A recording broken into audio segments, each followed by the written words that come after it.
सिंधुदुर्गामध्ये छत्रपती शिवाजी महाराजांच्या पुतळ्याबाबत घडलेली घटना आणि त्यानंतर आज महाविकास आघाडीच्या वतीनं सरकारला जोडो मारो आंदोलन जे आहे ते मुंबईत केले जाते आणि त्याला प्रत्युत्तर भाजपच्या वतीनं सुद्धा दिलं जाणार आहे। महाराष्ट्रभर भाजपच्या वतीनं प्रत्युत्तर आंदोलन जे आहे ते केले जाणार आहे। दादरच्या कैलास लसी समोर भाजपच्या वतीनं सुद्धा या ठिकाणी महाविकास आघाडीला प्रत्युत्तर जे आहे ते दिलं जाणार आहे।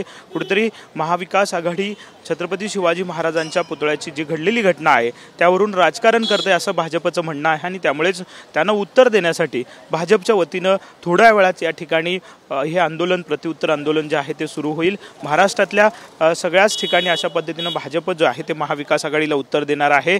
एकीकडे महाविकास आघाडीचं आंदोलन आपण जर पाहिलं तर हुतात्मा चौकातनं सुरू होईल, तर दुसरीकडे भाजप अशा पद्धतीनं महाराष्ट्रात सगळ्याच ठिकाणी प्रत्युत्तर देणार आहे आणि महाविकास आघाडीचं कसं राजकारण सुरू आहे हे दाखवण्याचा प्रयत्न भाजपकडून करण्यात येणार आहे।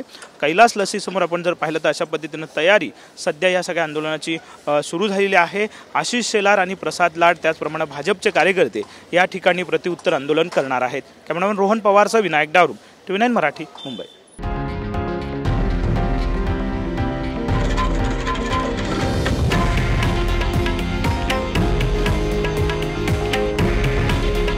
हे आहे देशातील नंबर 1 न्यूज नेटवर्क आणि आपण पाहत आहात TV9 मराठी। काळजी तुमची, हित महाराष्ट्राचं।